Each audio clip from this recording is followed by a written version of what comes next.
So happy everybody is here tonight to join us to honor Frank Gimbel. Thank you for being here. My name is Dan Scott. I am president of the fraternity, and I want to begin by reciting the creed. So would all brothers please stand?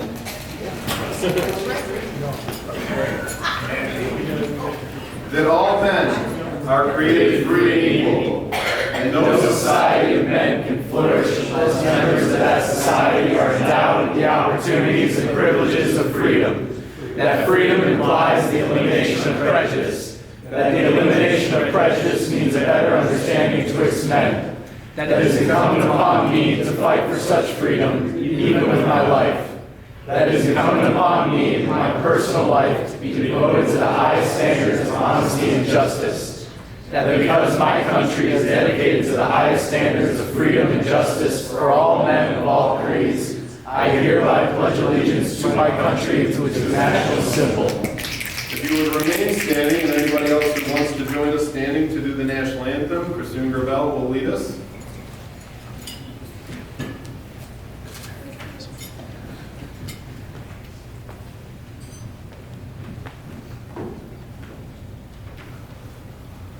Oh, say, can you see by the dawn's early light what so proudly we hailed at the twilight's last gleaming, whose broad stripes and bright stars through the perilous fight o'er the ramparts we watched were so gallantly streaming, and the rocket's red glare, the bombs bursting in air, gave proof through the night that our flag was still there. Oh, say does that star-spangled banner yet wave o'er the land of the free and the home of the brave?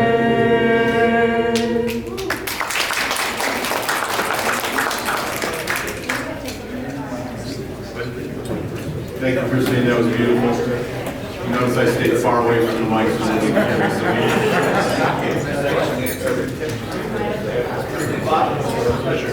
We'll start with a quick blessing.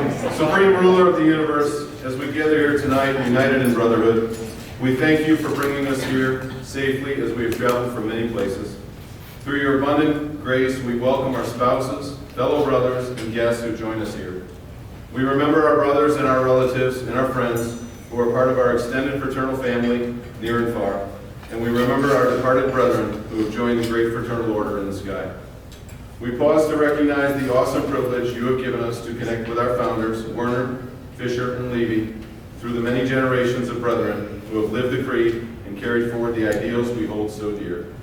We know it's a great time to be a Pilam, yet we are humbled by the recognition that we are but stewards of the enduring values and institutions of Pi Lambda Phi. We are reminded of our oaths, responsibility as the shepherds who are now charged to guide our fraternity into its next chapter, ensuring the longevity of Pi Lambda Phi. We ask that you bestow your blessing on us as we come together for the special time of celebrating our distinguished history and recognizing achievement. Be with us and bless the meal we will share together, and let us always know your presence, your glory, and your grace. It's my pleasure to introduce some guests that we have with us tonight. First, the current officers and councilmen of the International Executive Council and trustees of the Educational Foundation who are with us. Ryan Oberturf, IEC Secretary. Dave Feckman, Councilman. Wait. Roger Orloff, Big Pie, Council Key, Councilman and Secretary of our Foundation. Isaac Hutchinson, our undergraduate rep on the council. Gary Sanders, Foundation President. Mike Mavene, our Foundation Trustee. Next, I want to recognize our professional staff who work so very, very hard. They do an amazing job. They make my job so much easier. They make the council's job so much easier. Ian Lowe, our executive director. Calvin Carey, assistant executive director, who just joined staff this week. Calvin's waving in the back. Give us a wave, Calvin. Joan Austin, director of expansion. Annalise Sinclair, director of chapter services. I'd also like to recognize the University of Wisconsin's Omega Chapter Advisor, Aaron Peeler. And a couple of Big Pie recipients that are with us tonight, my good friend Mitch Liss. And Steve Marcus. At this time, I'd like to call Steve Marcus up to say a few words.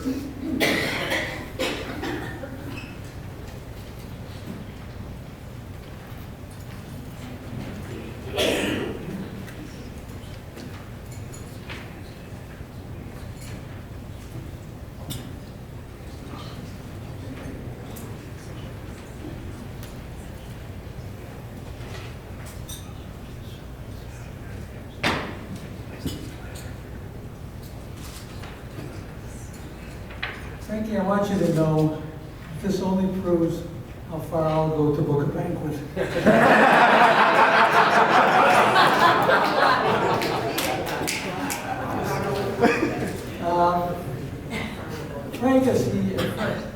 Franklin, first time I heard the word that you referred to as Franklin, something came out of nowhere. I think it was the guy who was running the convention center for a while. He always called you Franklin, and I never knew who he was talking about.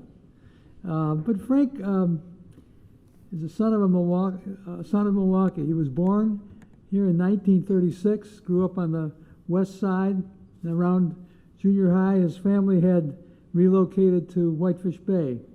And then he was off to the University of Wisconsin-Madison, where he spent 4 years fooling around. And then after he graduated in 1958, he attended Marquette Law School, and he graduated with his JD in 1960.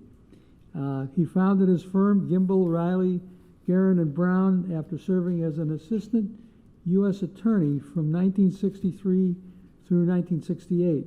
His experience as a federal prosecutor has proven invaluable in developing a successful private criminal law practice. Over the years, Frank has expanded that practice into civil litigation, including complex business, employment, communications, and First Amendment cases. He has represented small businesses and large corporations, as well as individuals ranging from working men and women to judges, CEOs, and other professionals. No person's problem is too insignificant or too complicated. Helping people is Frank's passion and the cornerstone of his practice. As he so aptly puts it, my goal is to ensure that people are better off in some way after I render my services than when they came in the door. And if that's the end result, I feel I've been successful. He also wants clients to feel that every attorney at the firm is accessible to them. Frank has often said about his firm, there's a real team approach here. This is not always the case in law firms. My job is to mirror that behavior so that everyone works together for the common good of the entire firm, and most importantly, for our clients. Reaching out to and serving the community is another very important aspect of Frank. There's nothing that we do that should be measured by direct economic impact. Giving back is a crucial part of being a good citizen and neighbor in the communities we serve, Frank says. And demonstration of this mantra, Frank has established a very impressive record of community service. In May of 1994, he was appointed to a 3-year term on the Wisconsin Central District Board of Directors by then Governor Tommy G. Thompson. And if you want to get some idea of how the world seems to have changed, Tommy Thompson was a Republican. Frank Gimbel was a Democrat. Fair to say, Frank? And as the years went by and the administrations changed in our state, we wound up with another Republican governor, and at that time, Frank retired from the board of the Wisconsin Center District. And it was unfortunate that we lost his services. I was a member of that board, and I had a chance to see Frank operate and guide what happened with that project through the years. A big investment in our community. It was an enormous asset in the community, and Frank really elevated it way beyond what anybody else could have or would have done. It was exceptional to watch what he did. And it was interesting because that was my business, not his business, and yet I knew I could never have done what he did. It's remarkable, and but in a way, kind of sad that we have to see that story in the context of a change in it. Two same administrations, one with a view of making sure that the project had great leadership, another one with a view that said he's the wrong party. That was too bad. Anyway, Frank did a great job, and that's all I wanted to say. Because under his guidance, the district completed the construction and renovation and financing of the buildings that form the core of our convention business. It's the Wisconsin Center, the University of Milwaukee Panther Arena, and the Miller High Life Theater. And he was elected chairperson at its first meeting, served in that capacity until 2015. That was an investment that he supervised of, I believe, somewhere around $250 million. Is that right, Frank? Yeah, somewhere in there. Pardon me? What? I didn't hear you. A little north of there. Yeah. I thought you were more careful than that. Around the time of his transition from that position, Joel Brennan, who is now the secretary of the Wisconsin Department of Administration, said this about Frank. One thing I've always had great respect and high regard for him is his heart and what is good for the community. In April of 2015, Frank was bestowed a Lifetime Achievement Award from Marquette University. That award serves as a way for Marquette Law School to honor the ideal of the Marquette lawyer. In fact, Frank has had a very long list of honors and awards. The following are just some of them. He got a Lifetime Achievement Award from the Milwaukee Bar Association. He had the United States Attorney General Superior Performance Award, Milwaukee Bar Association Lawyer of the Year, Community Service Human Relations Award, Milwaukee Jewish Committee, the Charles Goldberg Distinguished Service Award for Lifetime Achievement in the Legal Profession, Judge Myron L. Gordon Lifetime Achievement Award, the Defender William Coffey Memorial Award for Professionalism in the field of criminal law. He was named one of the best lawyers in America for criminal defense by Best Lawyers Magazine. And just some of the things he's done as part of his profession and also volunteer service. He served as the Milwaukee Bar Association president and also president of the Wisconsin State Bar Association. Chaired the board of directors, as I mentioned, at the Wisconsin Center District. Was a director of the Greater Milwaukee Foundation Board.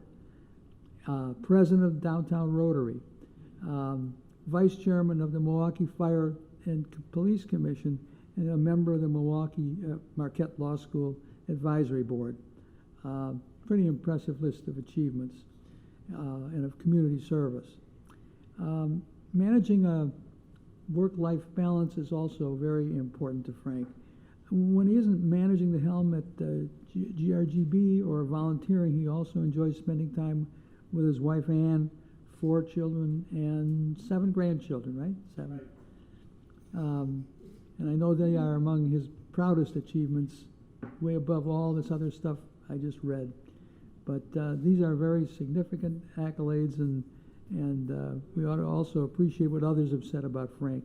Michael Swarovski, a former chief judge of Milwaukee County, said of Frank's professional successes, he has a way of speaking to juries and judges and courts that causes people to listen, to focus, to pay attention to him.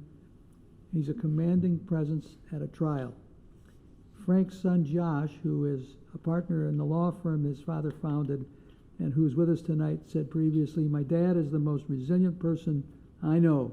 He always comes up fighting. He always has a great quote. He always has great energy and looks at the bright side of everything. Now, as you can tell from that prodigious biography, Frank has been one hell of a busy guy. And while a large chunk of it has been taking care of clients, which Frank does very well, a lot has also been devoted to his family and to his community and generally to his fellow man. He has built a long track record of success, not only in the legal profession, but in those contributions he's made to society throughout his entire life. The exact thing that I believe Pi Lam always taught us when we were in school, the very thing that the Big Pi Award exemplifies. I think the coolest thing about the group of us who were Pi Lams at Wisconsin in the mid-1950s is that we were a group that had a lot of fun together. It's a nice way of describing what we were having. But in spite of, or because of that, a whole lot of shenanigans we pulled, and I won't detail them right at this point, because I believe the statute of limitations hasn't run yet. But we always pulled for each other, and through the years, we've always been resources to one another and friends to each other, no more so than Frank. We've all kept in touch in one way or another. Frank and I have also enjoyed spending time together in the community. We've known each other for almost 65 years, so I think I have a pretty good handle on what he's all about. We both have had kids who followed in our footsteps, and we've had kids who created their own footprints, all to the great pride of Frank and to me as well. And Frank and I have got some things in common, believe it or not. I'm a reprobate lawyer. I got my JD degree, and actually I didn't. I got my, let's see, what was it? It was an LB or LB degree or something like that. And then 10 years later, I think they sent me a letter and said, well, now you're no longer a Bachelor of Laws, you're a Doctor of Laws. And so I became a JD.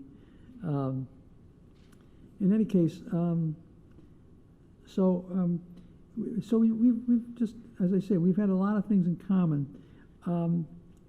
In a way, we're both in the lodging business. Now, in my business, when my business associates call, they're usually looking to get into one of my places. When Franks are calling, they're usually trying to get his help to stay out of those places.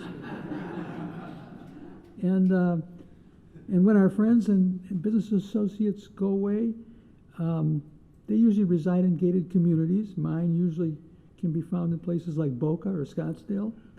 Frank's in places like Naples, Longboat Key, or Waupun. For those of you who don't know what Waupun is, you'll ask Frank. He'll tell you. Frank was always the most handsome guy in the house in Madison. He had the most hair. Time took care of that. And most important, he was always the most convincing in any argument, even though we often wondered if he was just making it up along the way. My guess is that throughout his career, the judges and the juries also have wondered about that. But at the end of the day, his sincere style usually won over. Frank was always able to help his brothers talk our way out of whatever trouble we were in. The miracle is that our reunions haven't been held in places like Leavenworth or Rikers Island. So, Frank, I want to congratulate you on this very, very well-deserved award. The Big Pi Award is really very important. I didn't realize it when I got it, probably because the ceremony was held in the living room of Margolis' house. 3 of us got it that day, and there were about 12 people in the whole place. So it wasn't somehow we didn't recognize how important it was. But over the years, I've learned what a wonderful tribute it is from an organization that was so important to the way my life was shaped, and I believe your life was shaped. So congratulations, Frank, and thank you very much for inviting me to come up here and say those nice things for you, things that people often think about but never take the time to say. So I'm glad I had a chance to do it.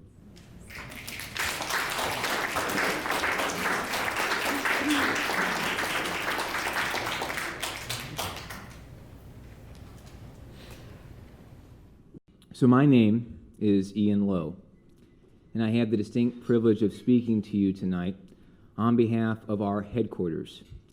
I serve our fraternity as its executive director, and it really is an honor and a privilege to serve in that capacity.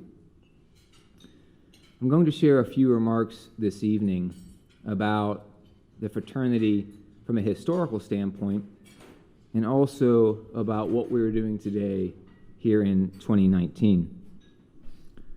For those of you who aren't as familiar with our fraternity, it was founded in 1895, and so I'm going to give you just a little bit of history.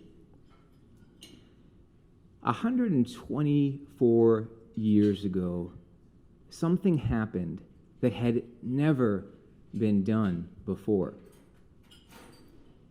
You see, before that point in time, fraternities on college campuses were very exclusive. You had to be Christian. You had to be a white Anglo-Saxon Protestant. And if you weren't that, you weren't welcome in the fraternity system. Now, 124 years ago, at Yale University, 3 men, Werner, Fisher, and Levy, were discriminated against. They were denied access to fraternities of that time because they were Jewish. Now, in that moment, when the community at Yale said, "No, you're not welcome," Werner, Fisher, and Levy had the decision to make. They could have went on with their lives. They could have tried to rally together and create an organization that was just for Jewish men. But what they did was so revolutionary and so courageous. They decided that they should establish the first non-sectarian fraternity. You know, these men, not much older than those men sitting at the back here from our chapter at Wisconsin, they said, why does that matter? Why does our religion matter? Our race, our creed? Shouldn't there be a fraternity that's open to men regardless of those things, that really focuses on just a man's character? And they established this, the first ever. How revolutionary for that time. How courageous that a group of men that age did that. Now, that was very ahead of their time. But one of the things that's so unique about our fraternity, as other men on campuses around this country heard about this, of course, they flocked to this idea, a fraternity that was open to men of all different backgrounds. And of course, the organization grew and flourished. What brings many of us great pride is how our creed, our inclusive nature, evolved over time. You see, in the 1950s and 60s, in the midst of a civil rights movement, it was Pi Lambda Phi on multiple campuses that was breaking barriers by inducting the first African-American members to be Greek on their campus. I think someone's snapping, and I agree. You see, that this happened actually at multiple campuses: University of Virginia, Penn State, Lafayette, Baldwin Wallace, Indiana State, UCLA, and are you surprised, Wisconsin? It happened up at Madison. The name was Charlie Thomas, and Frank knows the story, and Bud Selig knows the story, and they've talked about it, but it was incredible. They took our creed, and they took it to heart, And they lived it in a very tangible way, saying that Charlie Thomas was a man of great character. He should be a pilot regardless of his race or his skin color. And so, again, how ahead of their time, how revolutionary, how inspiring that they led so courageously. Now, as the years and decades rolled by, our organization continued to evolve and grow. And as you fast forward to today, our headquarters staff, our governing board that you met some of those folks before earlier, Dan and others, the International Executive Council, we find ourselves asking, is the fraternity relevant? Do we matter? Is our purpose something that is worth continuing? And the answer is a resounding yes. We are relevant. Maybe more relevant today than ever. And I had shared a story with our governing board recently that just a few weeks ago, I was spending time with some university presidents, and we were talking about the state of fraternity life. And one of the things that gave me immense pride as I was talking with these university presidents, they said to me, they said, Ian, your organization is so different and unique that you have a creed that focuses on creating a space that, yes, it is social, yes, it is to help men grow and build relationships, but that it would lead with this type of creed. These university presidents said to me, this matters. This is important. This is needed. It's aligned with what we as an institution are trying to advance. They said, you matter. And that was so reaffirming.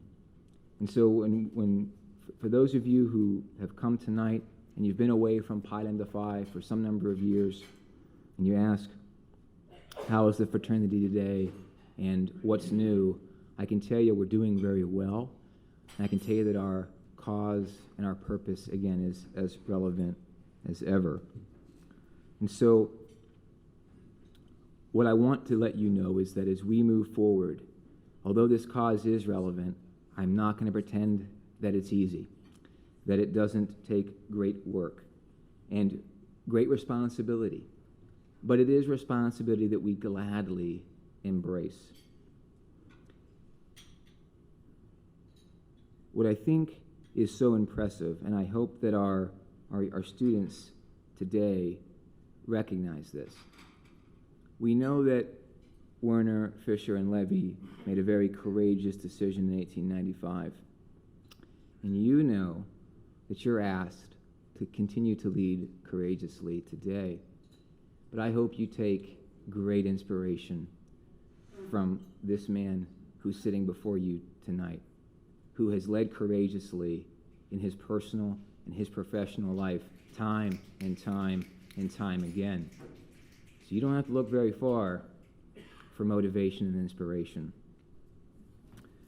I will conclude my thoughts by saying what I'm really excited about that's coming in the weeks to come.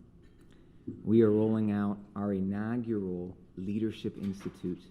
We're going to be bringing Pi Lambda Phi undergraduates from all across the country into Pennsylvania for a multi-day retreat where they're going to talk about leadership and working as a team and trying to live this creed out in 2019. And they're going to be learning principles and strategies of great leadership and, again, teamwork. And then they're going to go out literally in the field and they're going to be doing high ropes courses and climbing walls and doing teamwork on canoes on a lake, trying to apply these principles in theory to application. Because we need you, young students, to keep advocating for this cause. And so we're going to try our hardest as a national organization to put you in a position to succeed, to continue to do the great things that have been modeled for you for so many years by Frank, his peers, and others. We led courageously in 1895. Our friends at Wisconsin Omega led courageously in the 50s and 60s. We're going to keep leading courageously with your help and with the help of everyone in this organization. At this time, I call Gary Sanders, the president of our Educational Foundation, to the podium.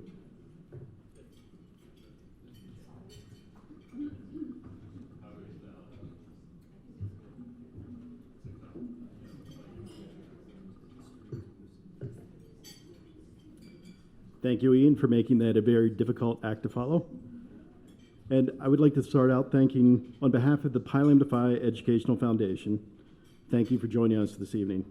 I'd like to thank the fraternity staff for organizing this event, the wonderful staff of the Pfister, the Pi Lambda Phi alumni and undergraduates who have helped out, Steve Marcus for the generosity in this beautiful property, Frank Gimbel's friends and family for joining us, and last, Frank Gimbel for allowing us to share a lifetime of accomplishments.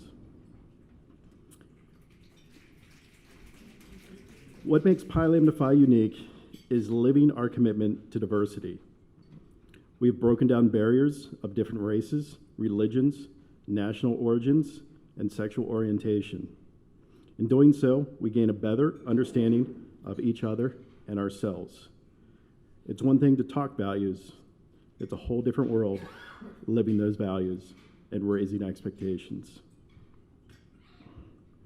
As Ian shared how we're still relevant, let me share a story. So my lovely wife, Lisa, is Jewish. Even though I may sport a yarmulke on the high holidays, I am not. Being recent transplants to our home in Denver, she signed us up for a Seder at a synagogue. When I went to open the door at the synagogue, it was locked. For a split second, I was concerned of missing a wild night of matzo ball soup, gefilte fish, and hoping no one asked me to read some of the words that sound like I'm trying to clear my throat, and I look on in horror as they come up. Honey, what is that apple thing? Chorizo? That's it. The moment was interrupted by a buzz and a voice greeting us. We replied with a reason and buzzed in. Times have changed. My moment reality had kind of hit of the horror that's happening. And, my complacency was kind of gone for a second. It's easy to be complacent when you don't feel directly threatened. About 10 years ago, our boards were meeting when one of our members asked if our commitment to eliminating prejudice was relevant. Let me take you back to that time. Barack Obama was in the White House. Same-sex marriage laws were changing, earlier through the courts or by legislation. The question was really how we solved the whole diversity thing. After a few moments of awkward silence, the correct response was finally stated. Is a room full of white college-educated guys able to make that call? Of course, the answer is no. And of course, the answer is we still have much work to do.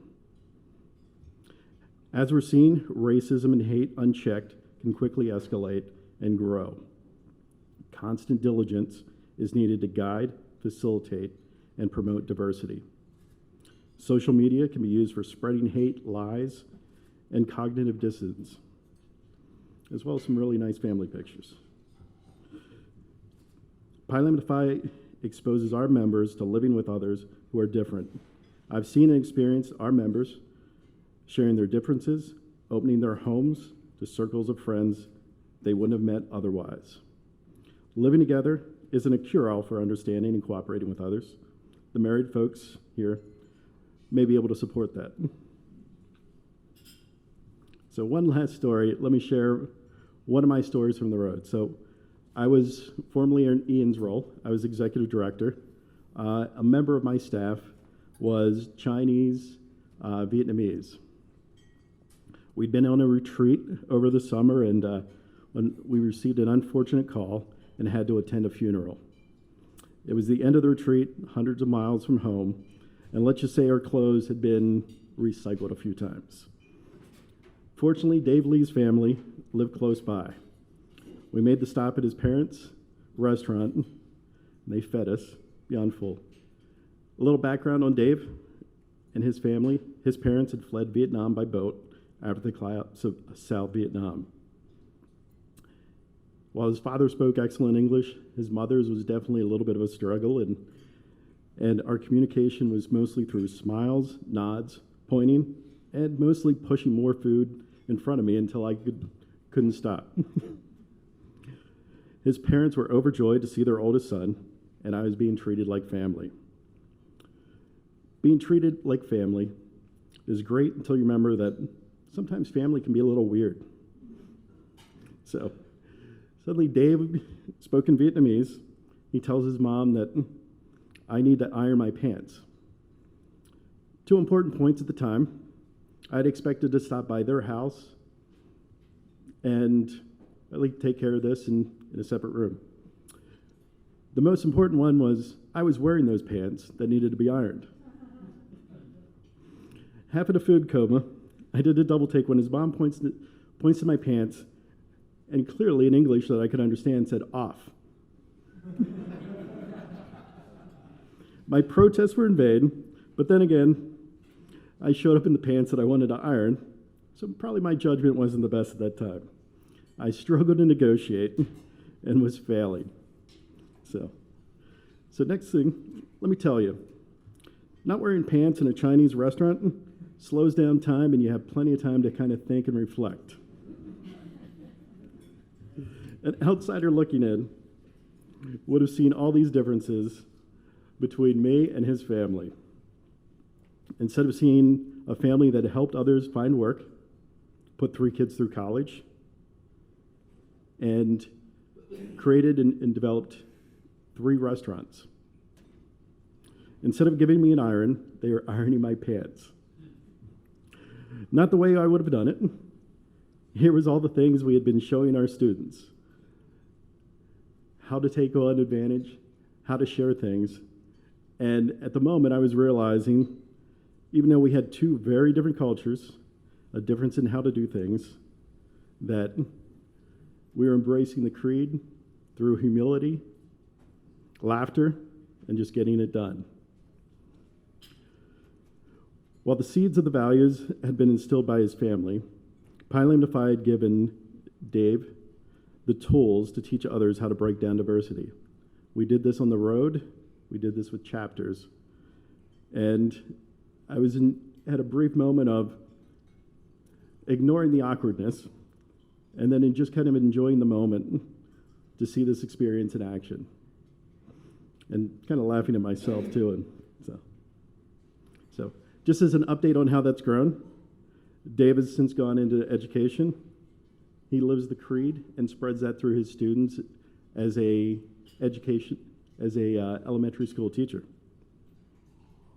So what are some of the things that I learned that day? It doesn't matter where you came from, do the work. Second, if Dave Lee's mother tells you to take off your pants, challenging it is unwinnable. Just do it. Third, welcoming to others and helping them was the very essence of our values and creeds. Fourth, actions speak louder than words. Fifth is see the good intentions of others. And then last, and this is more for, since we have the legal profession here, if an Asian woman tells you to take off her pants, the Court of Appeals is not through her son. He will not help you. So, the Pi Lambda Phi Educational Foundation helps facilitate experiences, scholarships, and education. Overcoming barriers is scary. It doesn't come easily to most, let alone undergraduates. Guidance and facilitation are needed. Your help is needed more now than ever. While not everyone here is a Pi Lam, our reach is beyond Pi Lambda Phi. Educating just one member grows to 2, to 4, to 8, and so on. The world we want is where everyone can worship without fear, not worry their race, ethnicity, gender, sexual orientation will keep them from a livelihood.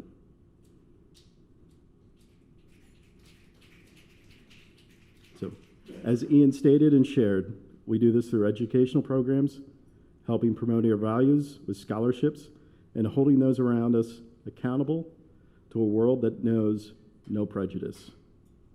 Thank you. Now I'd like to turn it over to Ed King. He's going to share some wonderful history. Good evening.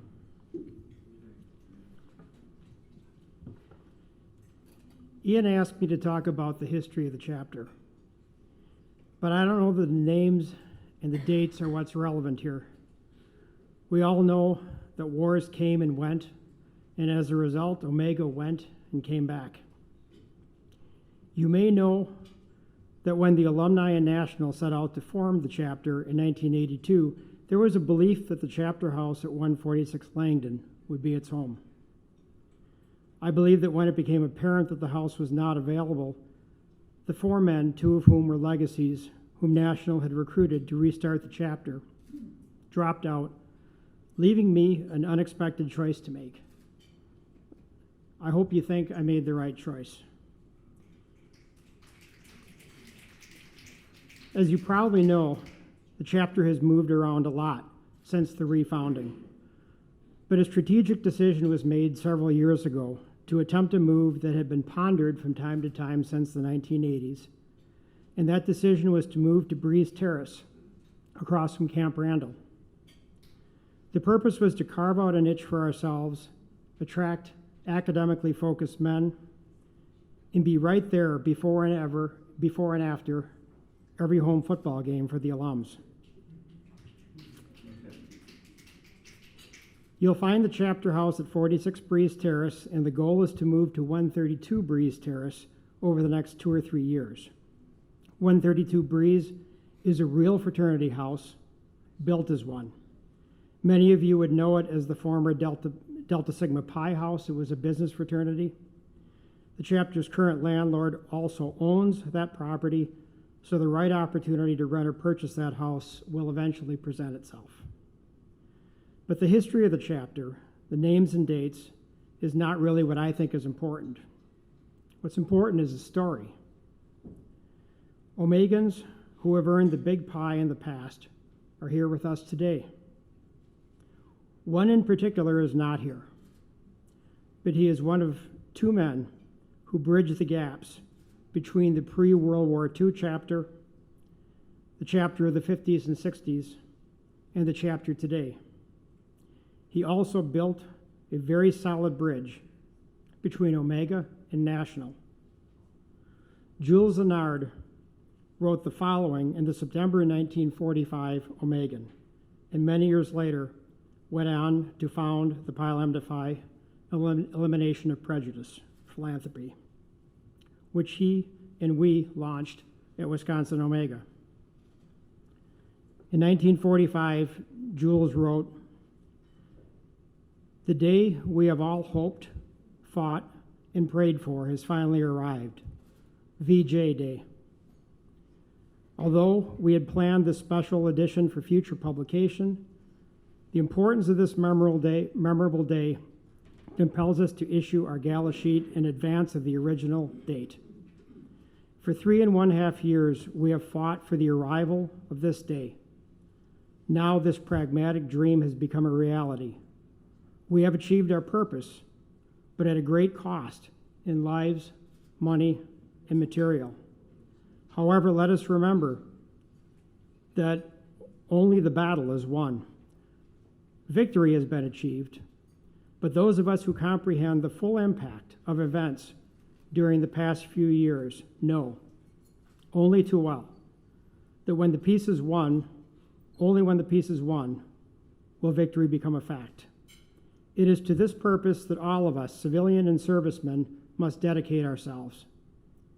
It has often been said that the price of liberty is eternal vigilance. This we must always remember, in addition to the staggering cost of this total war. We have a vast responsibility in and to the future, and we must invest ourselves to reap the profits which are available: eternal peace, liberty, and freedom. We, as brothers in Omega chapter of Pi Lambda Phi, have a greater responsibility than the average person. recipients of the fruits of education, enjoying the benefits derived from fraternity life, and knowing the meaning of human relationships. We are in a better position to do our share in this project. The National Executive Council has adopted a post-war program, which is excellent. But Omega Chapter by itself can do a great deal toward realizing our goal.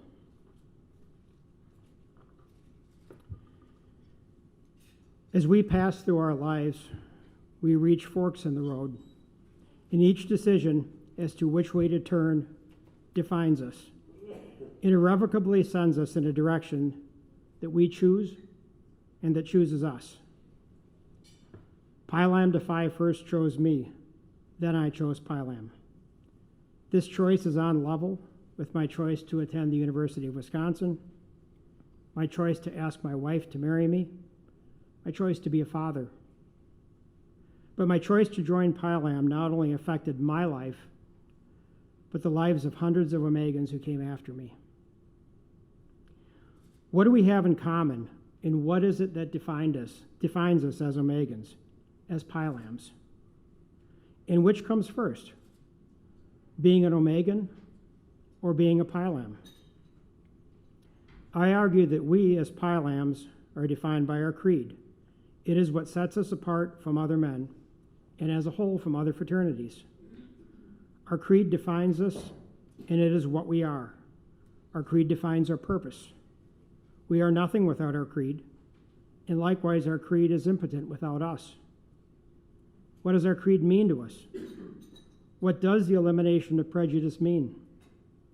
Is it an esoteric concept that drives a philanthropy? What did Jules Lenard mean for us to accomplish? What can we accomplish? If we are to preach to the choir, have we accomplished anything? Is our goal as Pilams to make us feel good? Or must we really make a difference? The purpose of Pilam is clear. It is to draw more to the creed, to draw the true believers. But not only is the purpose to draw the true believers, but also to create true believers. Because that is what the elimination of prejudice is all about. The elimination of prejudice is a man-to-man matter. How does one eliminate prejudice? First, we must eliminate prejudice within ourselves. Then we must create a framework within which others can eliminate prejudice within themselves. What is gained if we preach to the choir and pat ourselves on the back for doing so? Nothing really. We may look good in front of our university, in front of other Pilam chapters, in front of alumni or national, but what have we accomplished? Anything? But what have we accomplished if we take one man and give him a supportive framework in which to eliminate prejudice within himself? And if that man succeeds in eliminating prejudice within himself, have we then accomplished something? So have we done anything worthwhile over the past 36 years at Omega? Did we bring back an illustrious Pilam chapter in 1983 and dedicate it to the Creed? Did we take the Creed seriously? Did George Beck send an Irishman, J. Robert O'Leary III, to revitalize a primarily Jewish chapter of Pilam? Was someone surprised when Bob recruited Gentiles to do the job? And if someone was surprised, why? Did Bob not recruit men who were true believers in the Creed? Did not these men dedicate themselves to living the Creed in their daily lives? Did not this group of Gentiles elect its only Jewish member, Nick Furman, as its most noble Rex and Potentate in 1984? Nick was not elected to make a point to anyone. Nick was elected because we judged him to be the best among us. Omega seeks out the best men, be they Jew or Gentile, be they black, white, Asian, or other. By the mid-1990s, Omega had morphed into an entirely Jewish chapter in the image of its forebears in the 1950s and 60s, with one token Gentile.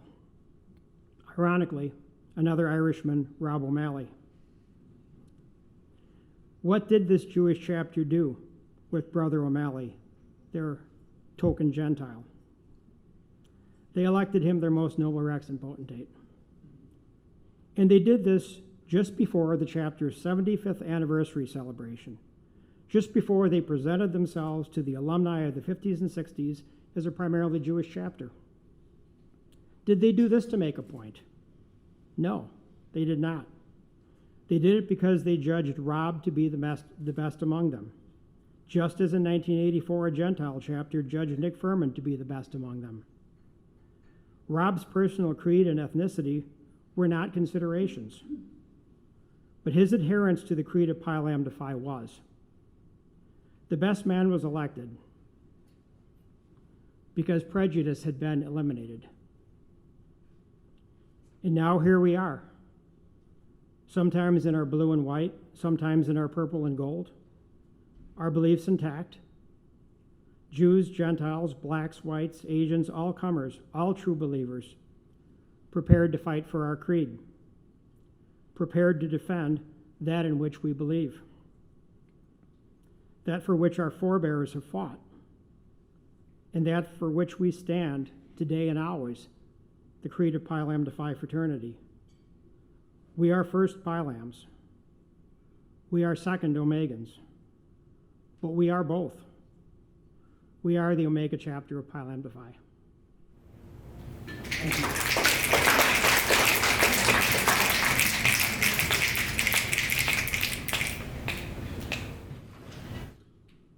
I'm back. I now call Big Pi recipient Roger Orloff to the podium to begin this evening's recognition of Frank.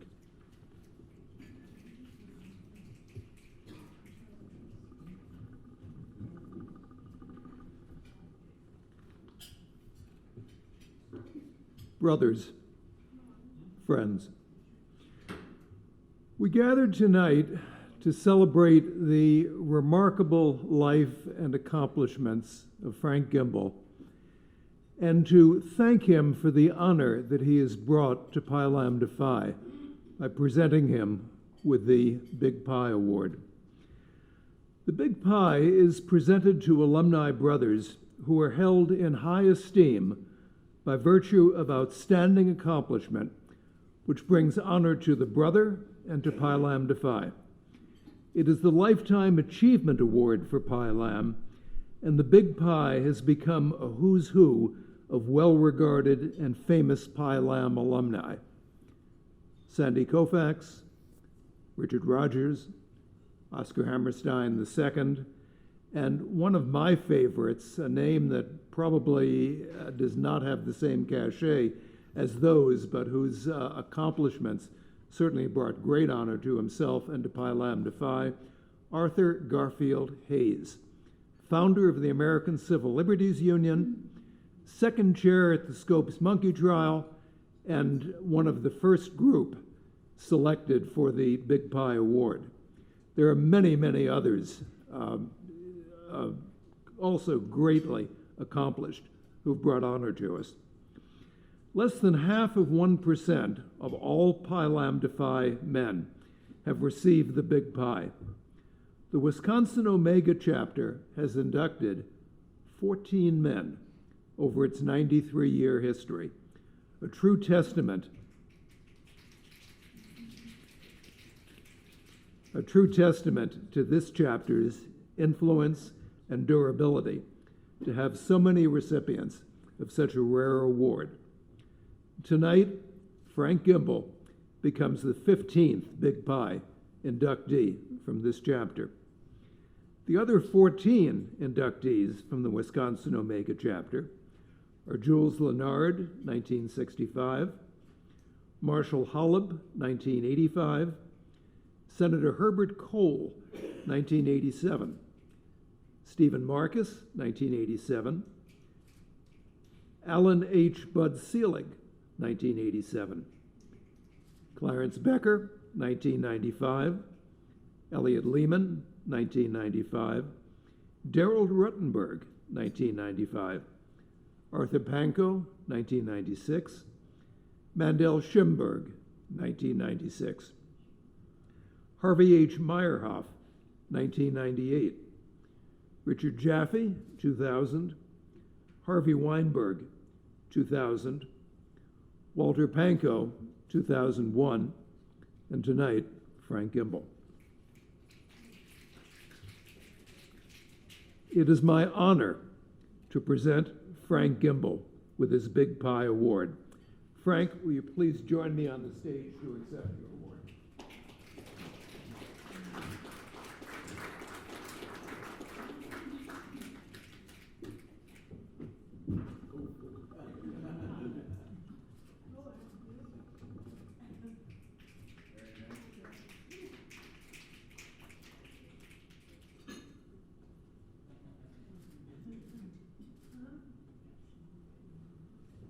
All yours.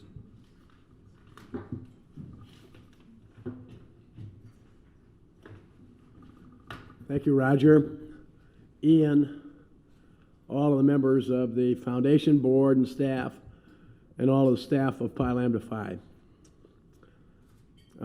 As I have listened to all these things tonight about me, I said, who is that guy? None of the adventures in my life that were outlined with some level of specificity by Brother Steve Marcus were done to achieve awards. Trust me. One thing that does come to pass every time that someone rings my phone, knocks on my door, and says, we'd like you to receive our Lifetime Achievement Award, I am wondering whether or not I should call my wife and say, are our funeral arrangements in order? Because Lifetime Achievement is a recognition of somebody at the end of his life, ostensibly. And I'm not ready yet to be at the end of my life. I want to make two observations before I talk to you about my Pi Lam years. One is that I'm glad I'm here tonight, not only because of the distinguished award you bestowed upon me and anybody in the process of making that selection. I thank you.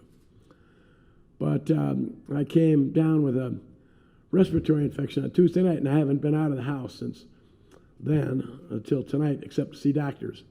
So if I cough or if I stumble a little bit with my diction here tonight, give me a little bit of rope. If I don't flick my fingers as applause to you all, it's because I got arthritis in my fingers, and I can't flip my fingers anymore. That was a great thing, though, in its day. It was a unique characteristic. My Pi Lam days were a hallmark in my life, and I have here tonight to celebrate with me for this award some friends of mine for the last 65 years. One you've met, and that's Steve Marcus, and as he said, we have had interactions with each other for the 60 plus years, and those interactions have been social, fraternal, and aimed at making Milwaukee a very exciting place for people to visit, and eventually, if they find the excitement to be something they want to be a part of, to settle down here. Our paths crossed just kind of in a crazy way for a criminal defense lawyer being involved in community activities like building a convention center. How that happened, I don't know. It happened. It happened. I look down at the table right in front of me here, and I see Mike Perlow and his wife, Sue. I see Al Hawk Lerner and his wife, Ann. I see Bob Miller and his wife, Nancy. I see Joni and Pat Kearns. Those were and are not only brothers of mine in Pi Lam, but we set friendships back some 60 years ago that have lasted through today and hopefully for some significant period of time in the future. I love them all. I think that I had an opportunity to learn from each one of them in a certain way. Alan, Hawk Lerner, and I competed on the fraternity football team as the tailbacks, and he told everybody that he met that he was much better than me. I contested it until tonight. You're right.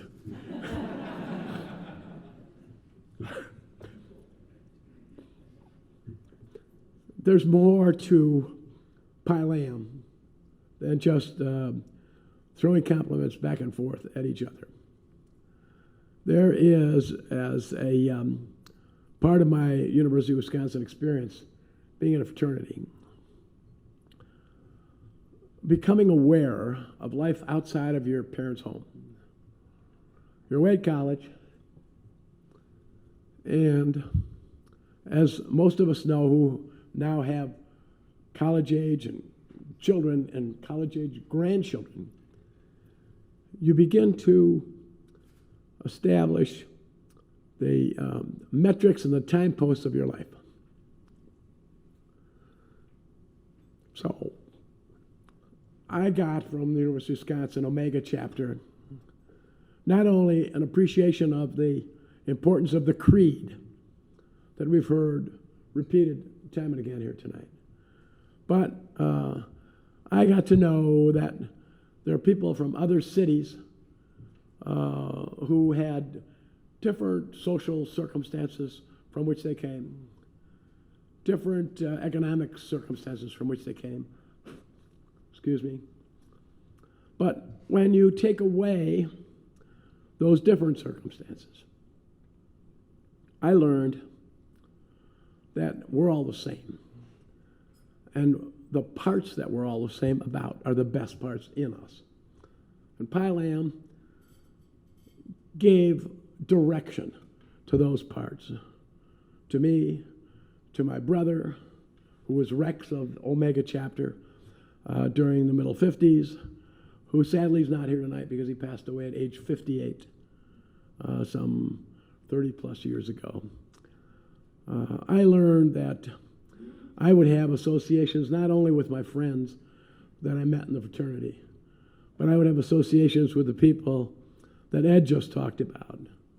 Irish guys, believe it or not. I got one of my dearest Irish friends right here, Mike Guerin, and his wife, Carol. Mike and I got together when he was a cop in Milwaukee, going to law school around the corner. Maybe he took off by then, but he was going to college while he was a cop. And we just connected with each other. And he started working in my office as a law clerk. And when he graduated, needless to say, there was a place at the table for him. And his filling the place at the table added to the legacy that Steve Marcus talked about that has been laid to my feet as a claim. Because he shares in all of those things about making a better society. If we had every cop in America have the Mike Guerin mantra, we wouldn't be having grand juries, we wouldn't be having secret investigations, and we wouldn't have televised horror on the street corners. And so Mike and I have been like brothers, even though he wasn't in the fraternity, since the days that we first met. And his coming here tonight with his wife Carol is an honor to me. Jim Lazier, a Pi Lam from Florida, so he claims. And I didn't see his credentials, but I know Jim and his wife Molly from the neighborhood. And the fact that he and his wife came here tonight to celebrate this event with me is very special, and I appreciate your being here. Pat and Joni Kearns. Joni Kearns and I think I'm close to the same age, although she looks like she's about 35 years younger than me. And Pat is a couple of months older than I am, but we've been friends for 65 years. They're extremely wonderful human beings. And Bob Miller went to high school with me. I mean, sometimes paths cross here, there, and again and again. And his wife Nancy, I've never seen her in a situation where we didn't hug each other. So we've had a special relationship for all those years. The thoughts that I had about getting this award and coming to this group, and I didn't know who this group was that came here, and I don't know today. I was hoping Roger would straighten it out, but Roger, you dropped the ball. How do you pick a big pie? I mean, I'm certainly not that big. I like pie.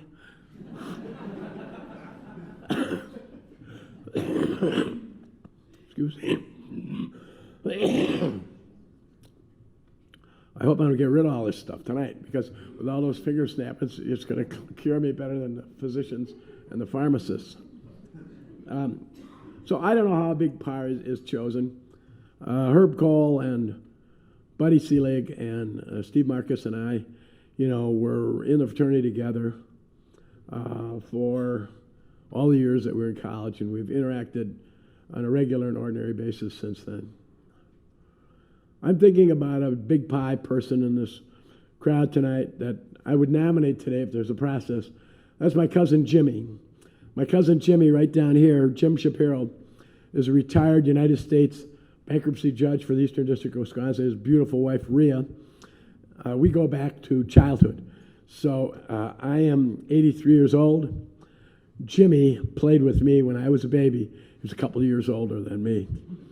And he is like those other people who've come here tonight from the Omega chapter or otherwise, emblematic of the kind of commitment to goodness, ecumenism, color blindness,